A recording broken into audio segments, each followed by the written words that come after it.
Setelah beliau mengucapkan pujian kepada Allah, beliau bersaksi bahwa tidak ada ilah yang berhak disembah kecuali Dia, dan bahwasanya Nabi Muhammad adalah utusan dan rasulnya, hamba dan rasulnya. Dan beliau kemudian bersalawat kepada Rasulullah SAW, demikian pula keluarganya dan para sahabat. Kemudian beliau berdoa, ya Allah, ajarkan kepada kami apa yang Kau telah ajarkan kepada kami, dan berikan kepada kami tambahan ilmu, dan berikan kepada kami kebaikan di dalam perkara-perkara kami, dan jangan Engkau serahkan kepada kami sekejap mata pun juga. Amma ba'd, wahai saudara-saudaraku sekalian, ini adalah merupakan saat-saat yang baik kita berkumpul di sini, yaitu untuk membahas sebuah ayat ini dari ayat-ayat kitabullah, yaitu dalam surat Al-Ahzab. Dan Al-Quran, kata beliau, sebagaimana sesuatu yang tidak tersembunyi kepada kita, ia adalah merupakan kitab yang penuh dengan hidayah.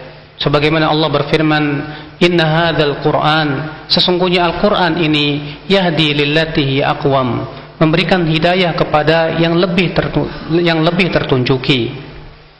Dan hidayah Al-Quran, hidayah yang banyak pada setiap pintu-pintu kebaikan, pada setiap pintu-pintu yang as-salah. Oleh karena itulah ia sangat bermanfaat untuk kaum mukminin dalam seluruh perkaranya, baik di dunianya maupun di dalam kehidupan akhiratnya. Allah Ta'ala berfirman, an-nabiyyu awla bil mu'minina min anfusihim. Nabi lebih layak kepada kaum mukminin daripada diri mereka sendiri. Di mana ayat ini mencakup banyak sekali hidayah-hidayah yang wajib kita untuk memperhatikannya. Karena ayat ini mencakup sebuah pintu yang agung, bab yang besar tentang kedudukan Rasul sallallahu alaihi wasallam dan betapa mulianya beliau. Fa inna qaul Allah azza wa jalla an-nabiyyu awla bil mu'minina min anfusihim فيه تشريف للنبي صلى الله عليه وسلم وتعلية لقدره وبيان لرفيع مكانته، حيث جعله الله تبارك وتعالى أولى بكل مؤمن ومؤمنة من نفسه. قد جاء في الصحيح عن نبينا صلى الله عليه وسلم أنه قال إني أولى بكل مؤمن ومؤمنة من نفسه. ثم تلا هذه الآية النبي أولى بالمؤمنين من أنفسهم.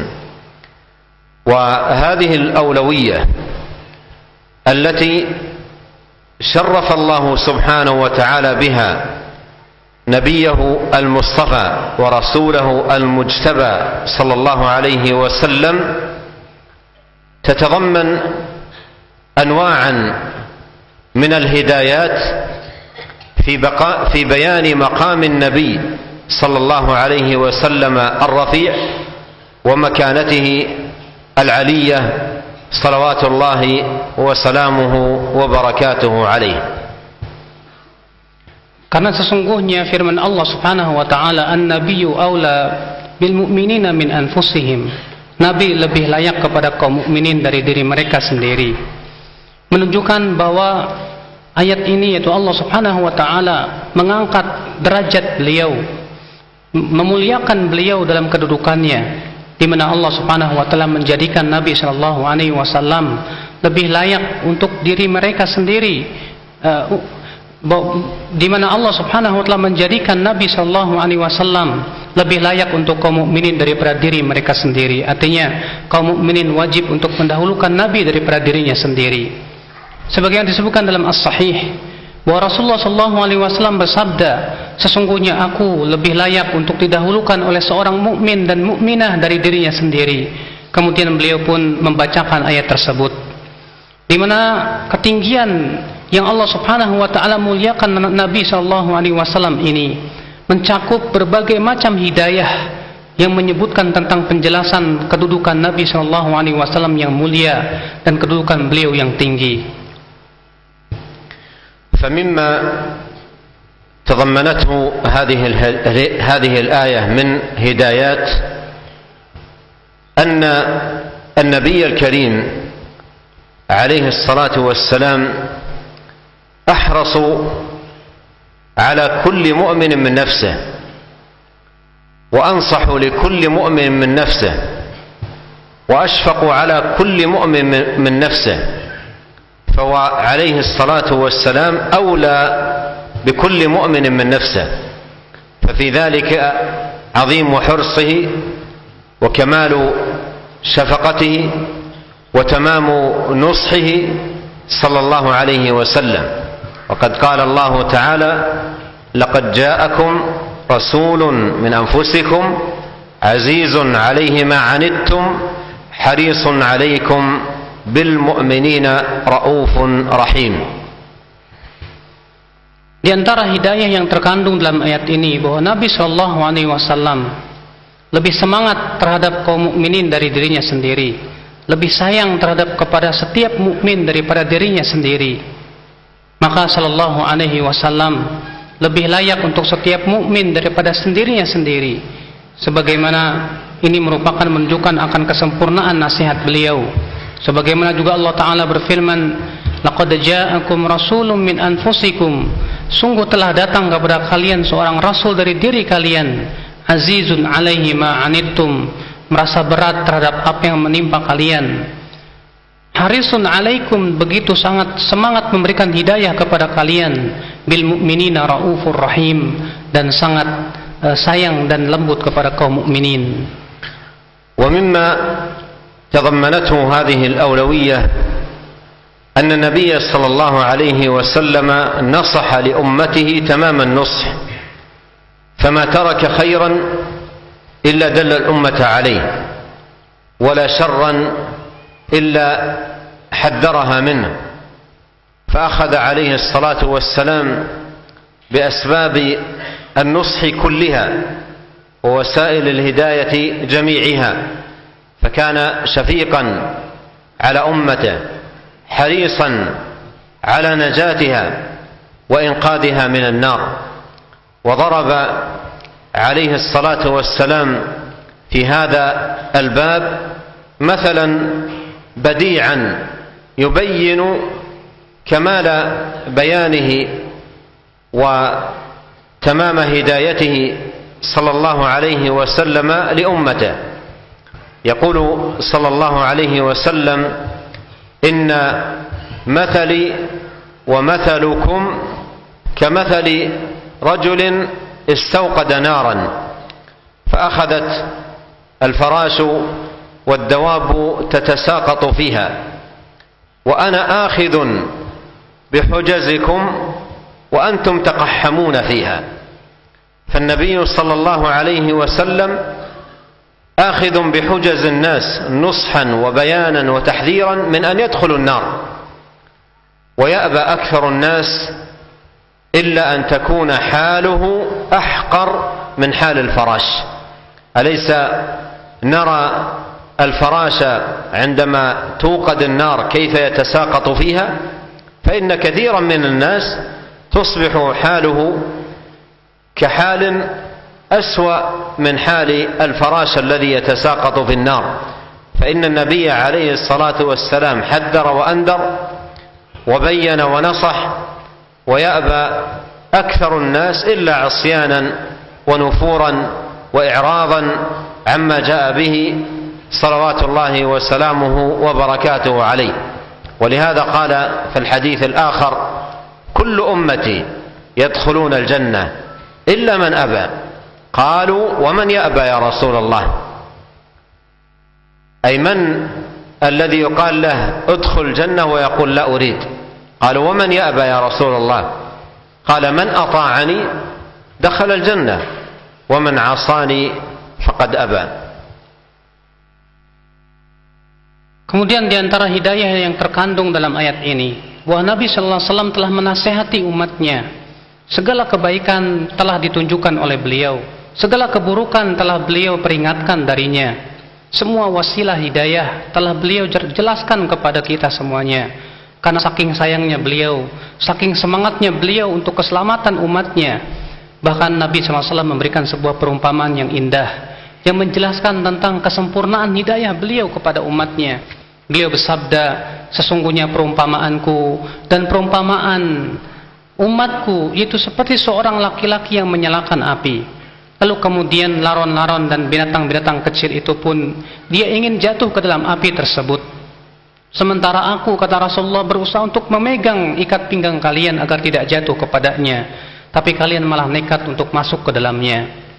Ini dia Nabi SAW berusaha untuk memegang ikat pinggang umatnya agar tidak masuk dalam api neraka karena kesempurnaan nasihat beliau. Akan tetapi kebanyakan manusia malah enggan. Sebagaimana kita melihat, kata Rasulullah, kata beliau, bahwa binatang-binatang kecil, laron-laron itu berusaha masuk ke dalam api dan jatuh ke dalamnya, tapi Nabi SAW berusaha untuk menyelamatkannya. Sebagaimana kita lihat banyak manusia, mereka malah enggan kecuali untuk berbuat maksiat dan menyalahi perintah Rasulullah SAW. Oleh karena itulah beliau bersabda, setiap umatku pasti masuk surga kecuali yang enggan. Lalu mereka bertanya, siapa yang enggan wahai Rasulullah? Maka Rasulullah SAW bersabda, siapa yang mentaatiku maka pasti ia masuk surga, dan siapa yang tidak mentaatiku maka ia telah enggan masuk surga.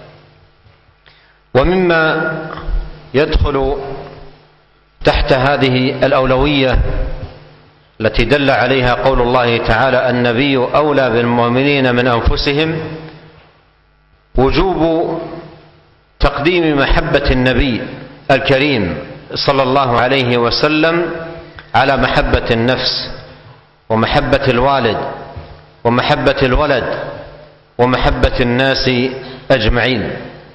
قال الله تبارك وتعالى قل إن كان آباؤكم وأبناؤكم وإخوانكم وأزواجكم وعشيرتكم وأموال اقترفتموها وتجارة تخشون كسادها ومساكن ترضونها أحب إليكم من الله ورسوله وجهاد في سبيله فتربصوا.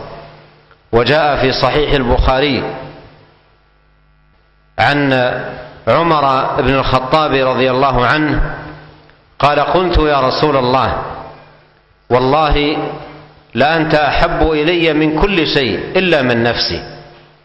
فقال صلى الله عليه وسلم لا يؤمن أحدكم حتى أكون أحب إليه من نفسه. فقال عمر والله لأنت الآن أحب إلي حتى من نفسي. قال الآن يا عمر، أي الآن يتحقق الإيمان. وجاء في الصحيحين عن أنس رضي الله عنه أن النبي صلى الله عليه وسلم قال لا يؤمن أحدكم حتى أكون أحب إليه من والده وولده والناس أجمعين.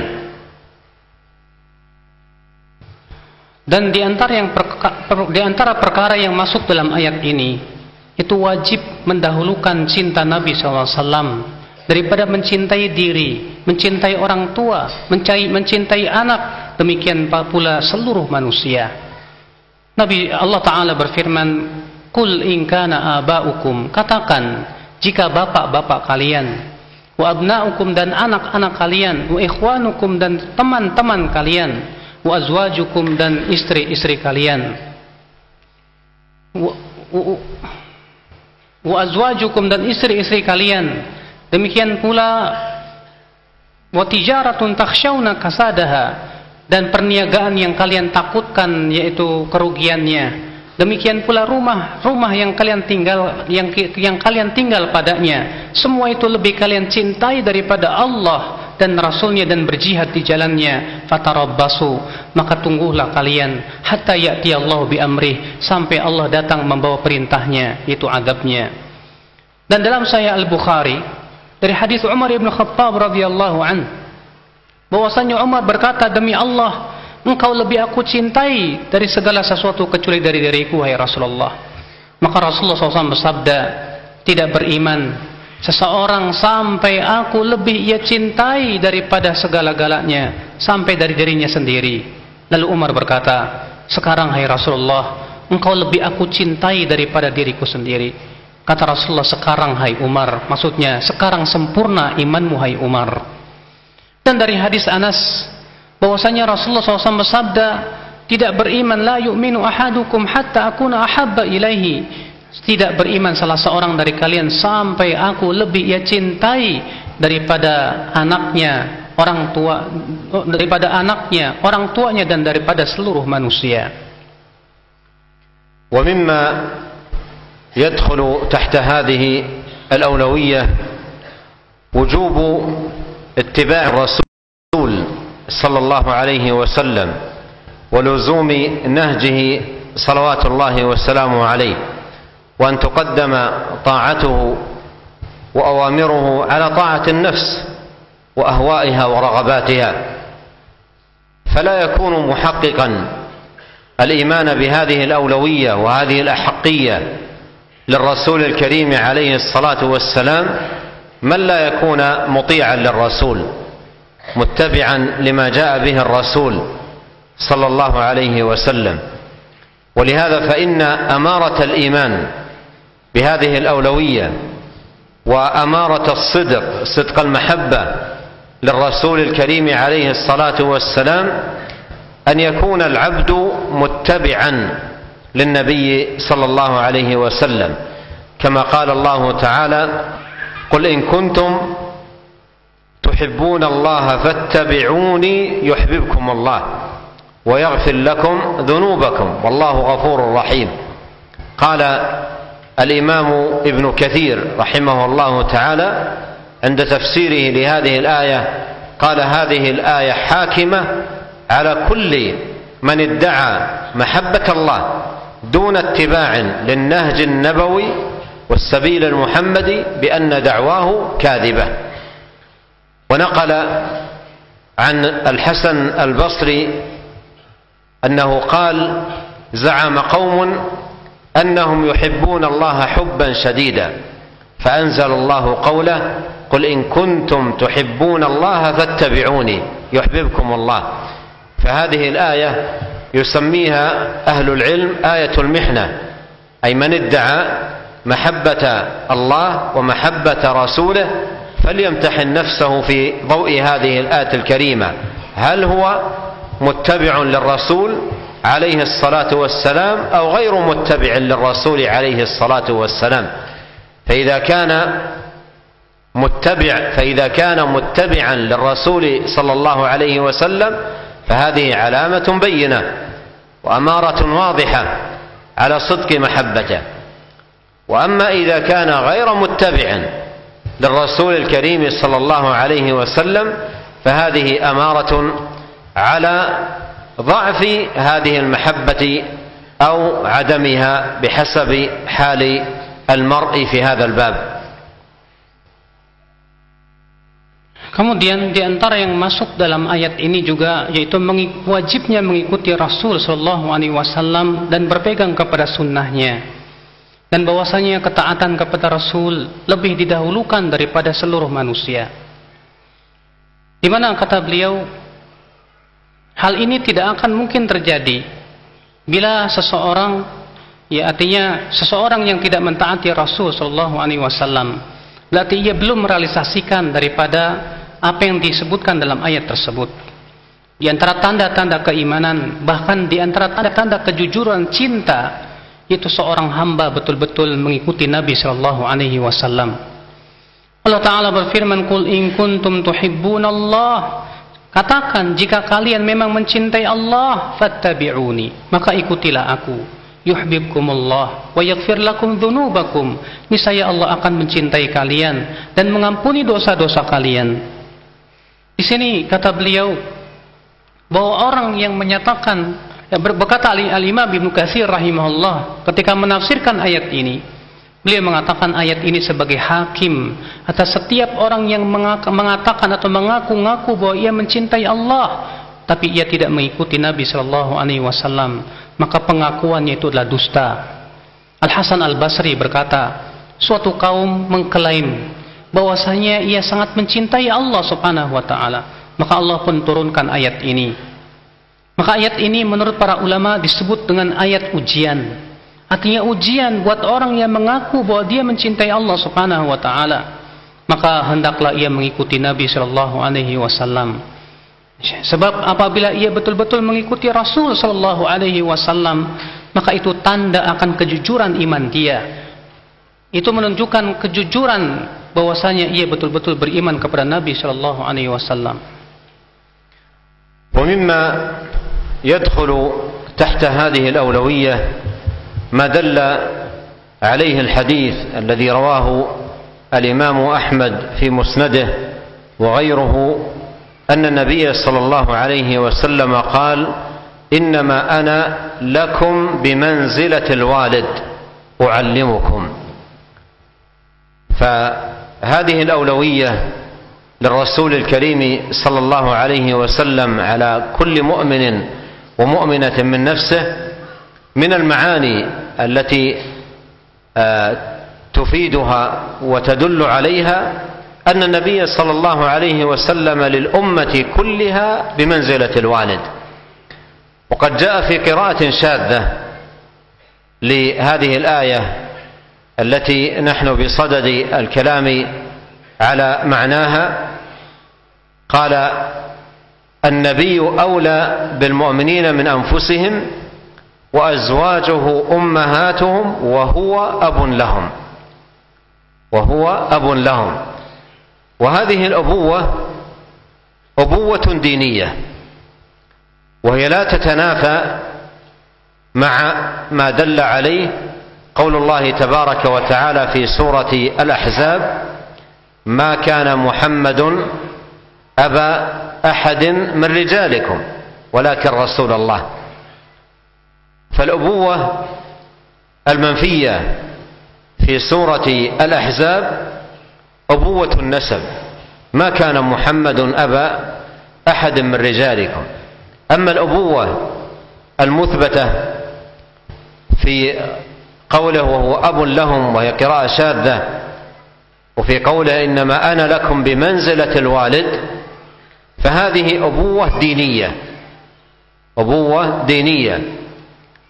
وفرق شاسع وبون كبير بين الأبوتين، شتان بين أبوة روحانية دينية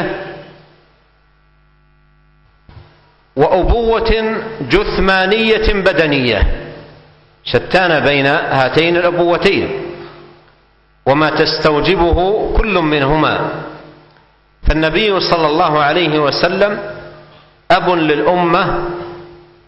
لأمته أبوة دينية، يعلم ويوجه وينصح ويهدي لكل خير، ما ترك خيرا إلا دل الأمة عليه ولا شرا إلا حذرها منه. Dan di antara yang menunjukkan kepada makna ayat ini, yaitu yang dikeluarkan Imam Ahmad dalam musnadnya, bahwa Nabi SAW bersabda, aku ini sama kedudukannya dengan ayah kalian. Di mana Rasulullah SAW menjelaskan tentang makna-makna ini, bahwa beliau ya sama dengan kedudukannya dengan orang tua. Dan perkataan Nabi SAW tidak bertentangan dengan firman Allah yang lainnya, di mana disebutkan dalam sebuah riwayat bahwa Nabi SAW bersabda, dalam sebuah riwayat yang syadzah, qiraat yang syadzah, ya, bahwa Allah Ta'ala berfirman, an-nabiyyu awla bil mu'minina min anfusihim wa azwajuhu ummahatuhum. Wa Nabi SAW lebih layak kepada kaum mukminin dari diri mereka sendiri, dan istri-istri mereka adalah ibu-ibu mereka, sementara umatnya adalah anak-anak mereka. Yang dimaksud dengan ubuwah itu kebapaan, di sini maksudnya kebapaan dalam agama. Adapun firman Allah Subhanahu wa taala, "Ma kana Muhammadun aba ahadim min rijalikum." Tidaklah dan bukanlah Muhammad itu ayah daripada laki-laki di antara kalian. Yang dimaksud dengan ayat ini adalah ubuwatun nasab, yaitu bapak dalam sisi nasab. Sedangkan yang dimaksud dengan ayat yang syadz tadi, dalam qiraat yang syadzah tadi, itu adalah ubuwah dalam agama. Maka tentu sangat jauh berbeda antara dua kebapaan tadi, antara kebapaan dalam agama Demikian pula kebapaan dalam badan dan nasab.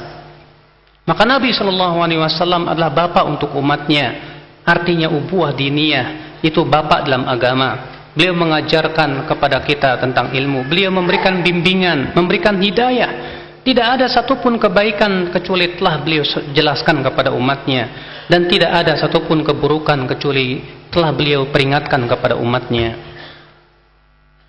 ومثل هذه الأبوة أمومة أزواجه صلى الله عليه وسلم للمؤمنين وأزواجه أمهاتهم.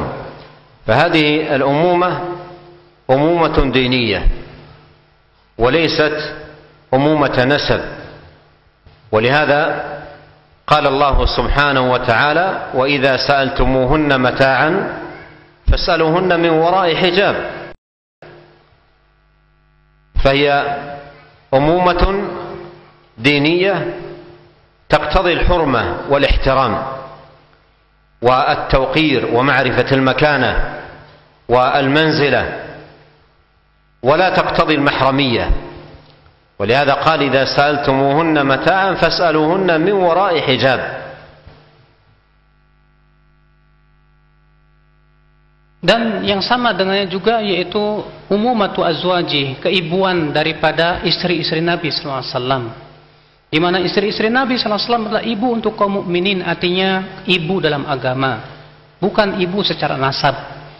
Oleh karena itu Allah Ta'ala berfirman, wa idza sa'altumuhunna, apabila kalian minta kepada mereka, yaitu istri-istri Nabi SAW, mata'an, sebuah mata' itu perhiasan, fas'aluhunna min wara'i hijab, maka mintalah kepada mereka dari belakang hijab. Di mana keibuan yang dimaksud tersebut adalah yaitu mengharuskan kita, maksudnya menghormati para istri Nabi SAW, memuliakan mereka, mengistimewakan mereka dalam kedudukan mereka. Namun sama sekali bukan berarti bahwa mereka itu mahram untuk kita. Oleh karena itulah Allah Ta'ala mengatakan, wa idza sa'altumuhunna mata'an fas'aluhunna min wara'i hijab. Apabila kalian minta kepada mereka mata', maka mintalah kepada mereka dari belakang hijab. ومما تدل عليه هذه الأولوية في قوله النبي أولى بالمؤمنين من أنفسهم، وما تقتضيه احترام النبي عليه الصلاة والسلام ومعرفة قدره الرفيع ونصرته صلى الله عليه وسلم ونصرة الدين الذي جاء به عليه الصلاة والسلام. قال الله تعالى: إنا أرسلناك شاهدا ومبشرا ونذيرا لتؤمنوا بالله ورسوله وتعزروه وتوقروه وتسبحوه بكرة وأصيلا. والضمير في قوله وتعزروه وتوقروه عائد إلى الرسول عليه الصلاة والسلام، وتعزيره نصرته، وتوقيره احترامه ومعرفة قدره صلى الله عليه وسلم. Dan di antara yang menunjukkan kepada auliyah ini, yaitu yang mengharuskan untuk menghormati Nabi Sallallahu Alaihi Wasallam dan mengetahui keutamaan beliau, membela sunnahnya dan membela agamanya yang dibawa oleh beliau. Allah Ta'ala berfirman, Inna arsalnaka syahidan wa mubasyiran wa nadhira. Sesungguhnya kami telah mengutus engkau, hai Muhammad, sebagai saksi, memberikan kabar gembira dan memberikan peringatan. Litu'minu billahi wa rasulih, agar kalian beriman kepada Allah dan Rasulnya. Wa tu'azziruh, dan kalian membelanya. Wa tuwaqqiruh, dan kalian menghormatinya. Wa tusabbihuhu bukratan wa asila, dan kalian bertasbih memuji Allah di waktu pagi dan petang. ومما يدخل تحت هذه الأولوية وجوب الأدب مع الرسول صلى الله عليه وسلم، فهو أولى الناس بكل أدب كريم وخلق فاضل. كيف لا والناس إنما تعلموا الأدب من جهته وتعلموا الأخلاق من طريقه ووصلتهم الهداية من طريقه صلى الله عليه وسلم. فالنبي عليه الصلاة والسلام أولى بالأدب من كل أحد من الناس، فهو أحق بذلك. والأدب مع النبي عليه الصلاة والسلام كما أنه في حياته أيضا بعد مماته، فهو صلى الله عليه وسلم محترم حيا وميتا، ويجب أن يلتزم كل مسلم ومسلمة الأدب مع الرسول صلى الله عليه وسلم. وقد جاءت الآيات الكثيرة والأحاديث العديدة في بيان هذا الأمر العظيم، ومن ذلكم قول الله تعالى: يا أيها الذين آمنوا لا تقدموا بين يدي الله ورسوله واتقوا الله إن الله سميع عليم. أين الأدب مع الرسول عليه الصلاة والسلام؟ وأين استشعار هذه الأولوية وهذه الأحقية إذا كانت أحاديث الرسول صلى الله عليه وسلم تعرض في بعض المجالس كسائر الأحاديث؟ أين الأدب إذا كانت أحاديث الرسول عليه الصلاة والسلام تعرض في بعض المجالس كسائر الأحاديث، بل في بعض المجالس تعرض كغيرها من الأحاديث التي تقبل الأخذ والرد والقبول وعدم القبول؟ أين الأدب؟ أين المعرفة بهذه الأحقية وهذه الأولوية التي شرف الله سبحانه وتعالى بها رسوله الكريم صلوات الله وسلامه وبركاته عليه؟ Dan di antara yang menunjukkan ini juga yaitu bahwa wajib kita beradab bersama Rasul terhadap Rasul sallallahu alaihi wasallam. Beliau adalah orang yang paling berhak untuk kita beradab kepadanya. Di mana manusia mempelajari adab pasti dari Nabi sallallahu alaihi wasallam, mempelajari hidayah semuanya dari jalan Nabi sallallahu alaihi wasallam. Maka beliau yang paling berhak untuk kita beradab kepadanya.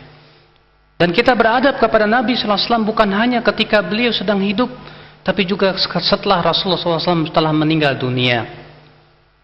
Di mana kata beliau telah banyak ayat-ayat dan hadis-hadis Nabi sallallahu alaihi wasallam yang menyebutkan tentang adab terhadap Rasulullah sallallahu alaihi wasallam.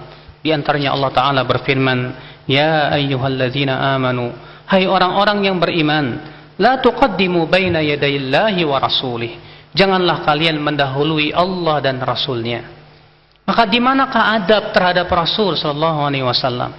Apabila ternyata hadis-hadis Rasul, sabda-sabda Rasul dibacakan sama ternyata dengan perkataan manusia yang lain. Sehingga kemudian sabda Nabi sallallahu alaihi wasallam bisa diambil, bisa dibuang seenaknya demikian. Kalau begitu di mana kata beliau adab kita terhadap Rasul sallallahu alaihi wasallam? Tentu sabda Rasulullah SAW tidak sama dengan perkataan manusia biasa. Kewajiban kita adalah untuk senantiasa memegang apa yang disampaikan Rasulullah dan sabdanya. ومما تدل عليه هذه الأولوية وتتضمنه بطلان البدع بكل صورها وجميع أشكالها، وأن البدع كلها ضلالة. وهذا المعنى جاء مقررا عن رسول الله صلى الله عليه وسلم في أحاديث كثيرة، كقوله في حديث العرباض: عليكم بسنتي وسنة الخلفاء الراشدين المهديين من بعدي تمسكوا بها وعضوا عليها بالنواجذ وإياكم ومحدثات الأمور فإن كل محدثة بدعة وكل بدعة ضلالة. وجاء في الصحيح أنه صلى الله عليه وسلم إذا خطب الناس قال: أما بعد فإن أصدق الحديث كلام الله وخير الهدى هدى محمد صلى الله عليه وسلم وشر الأمور محدثاتها وكل محدثة بدعة وكل بدعة ضلالة.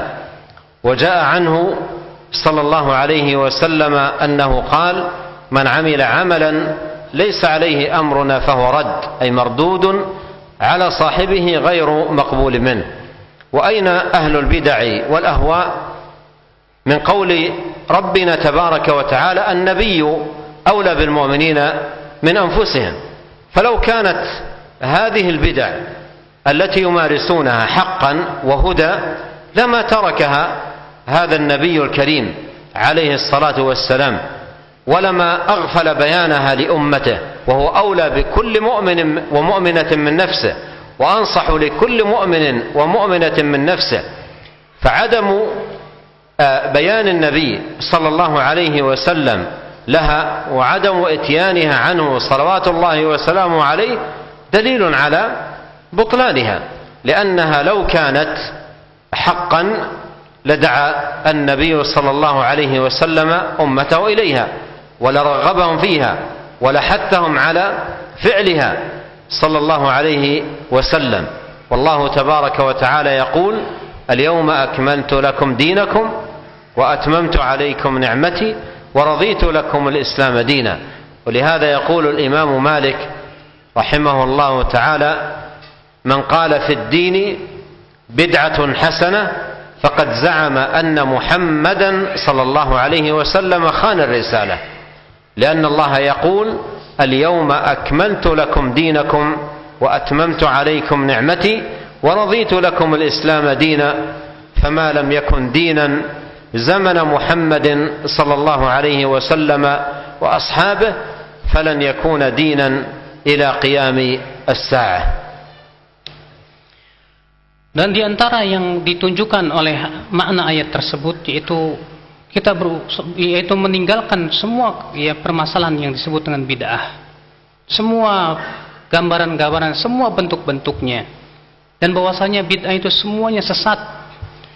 Dan makna-makna ini telah ditunjukkan dalam hadis-hadis dan ayat-ayat. Di antaranya hadis Nabi SAW, yaitu hadis Al-Irbad bin Sariyah, di mana Nabi SAW bersabda: "Alaikum bisunnati, hendaklah kalian berpegang kepada sunnahku dan sunnah khulafaur rasyidin yang tertunjuki setelahku.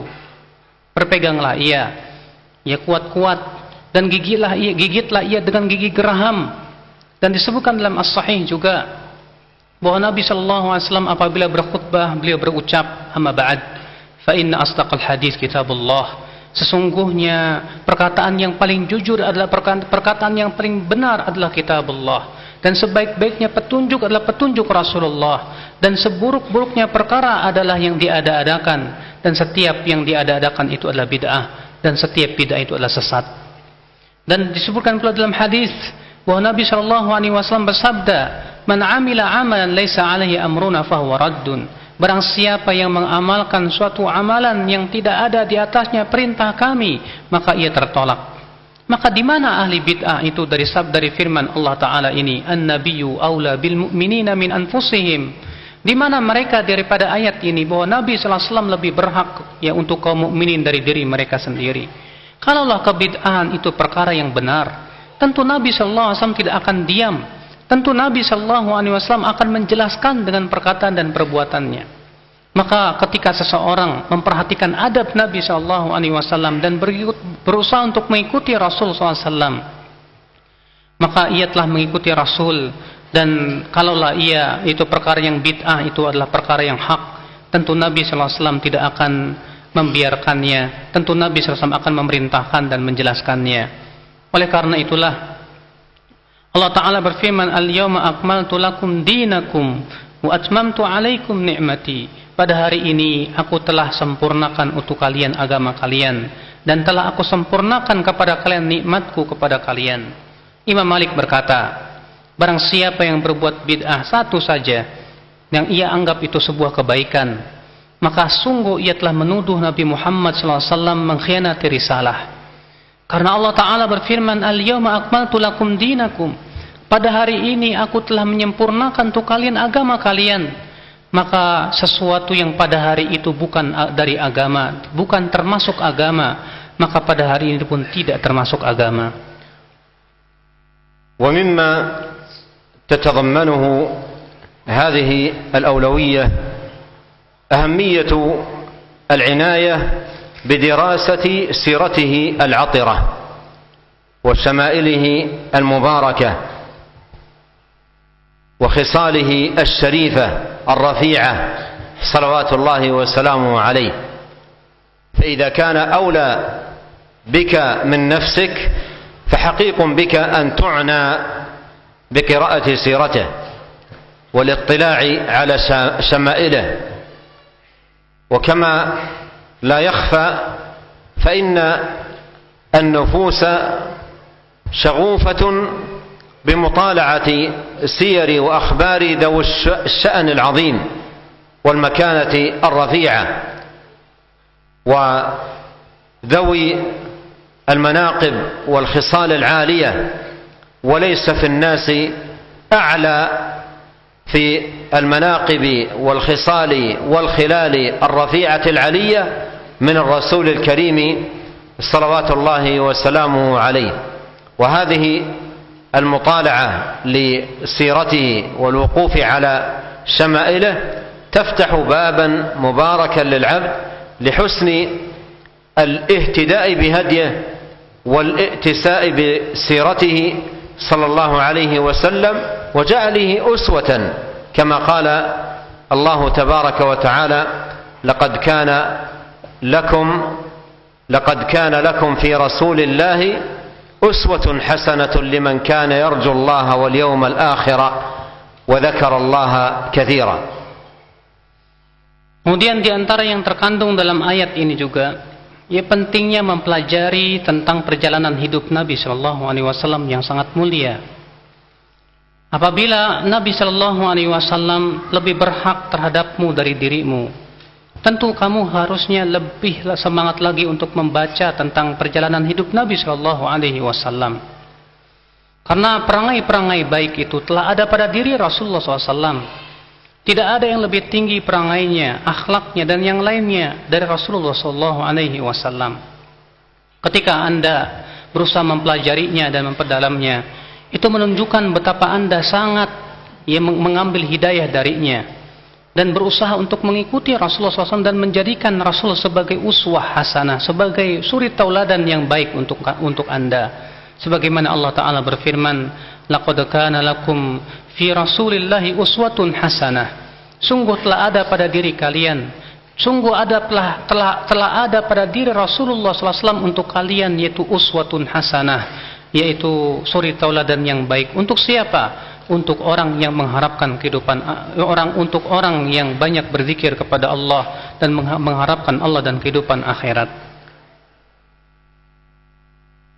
وأسأل الله الكريم رب العرش العظيم بأسمائه الحسنى وصفاته العليا أن يوفقنا أجمعين للمعرفة أو لحسن المعرفة بهذه الأولوية والأحقية التي شرف الله بها رسوله الكريم صلى الله عليه وسلم، وأن يعمر قلوبنا بمحبته محبة صادقة مقدمة على محبة النفس والوالد والولد والناس أجمعين، وأن يوفقنا لحسن اتباعه ولزوم نهجه وترسم خطاه، وأن يعيذنا من البدع كلها، وأن يعيذنا من الفتن ما ظهر منها وما بطن، وأن يصلح لنا شأننا كله وألا يكلنا إلى أنفسنا طرفة عين، إنه تبارك وتعالى سميع الدعاء وهو أهل الرجاء وهو حسبنا ونعم الوكيل. صلى الله وسلم وبارك وأنعم على عبده ورسوله نبينا محمد وآله وصحبه أجمعين، والسلام عليكم ورحمة الله وبركاته.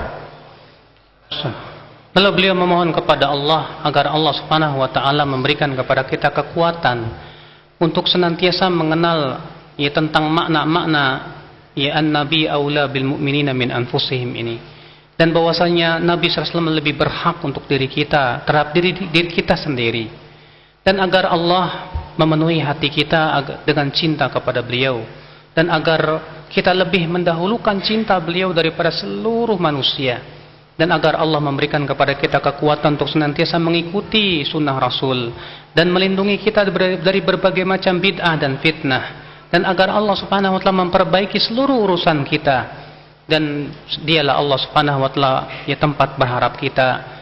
Dan kemudian beliau pun menutupnya dengan salam, ya. Nah, Syekh, hal hunak as'ilah kif? Khalas.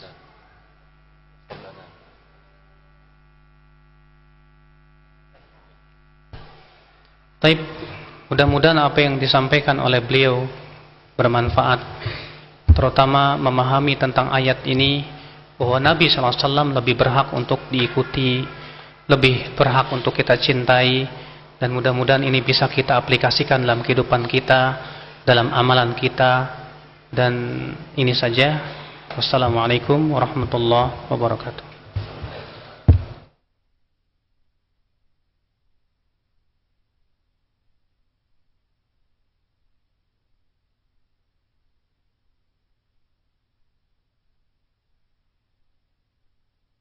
TV, saluran tilawah Al-Quran dan kajian Islam. وَالذَّاكِرِينَ اللَّهَ كَثِيرًا وَالذَّاكِرَاتِ أَعَدَّ اللَّهُ لَهُم مَّغْفِرَةً وَأَجْرًا عَظِيمًا.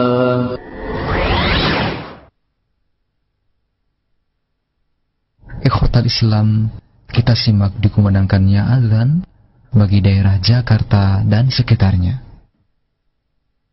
Allahu Akbar, Allahu Akbar, Allahu Akbar, Allahu Akbar. Ashhadu an la ilaha illallah. أشهد أن لا إله إلا الله. أشهد أن محمدا رسول الله.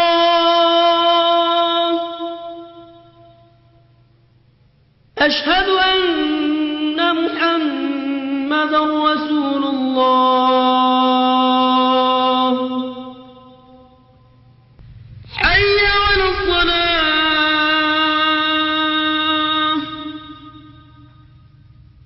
حي على الصلاة.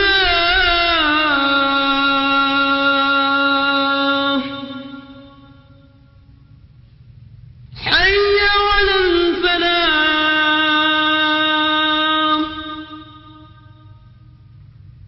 حي على الفلاح.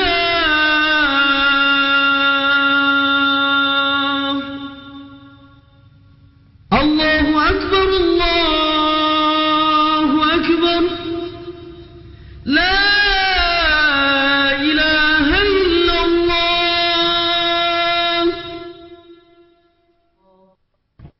اللهم صل على محمد وعلى آل محمد كما صليت على آل إبراهيم إنك حميد مجيد. اللهم بارك على محمد وعلى آل محمد كما باركت على آل إبراهيم إنك حميد مجيد. اللهم رب هذه الدعوة التامة والصلاة القائمة آت محمدا الوسيلة والفضيلة وابعثه مقاما محمودا الذي وعدته.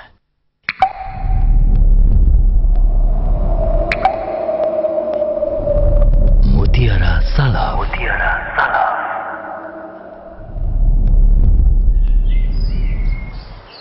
Imam Ibnu Katsir rahimahullah berkata, menurut pengertian syariat, ibadah itu adalah suatu ungkapan yang memadukan antara kesempurnaan rasa cinta, ketundukan, dan rasa takut.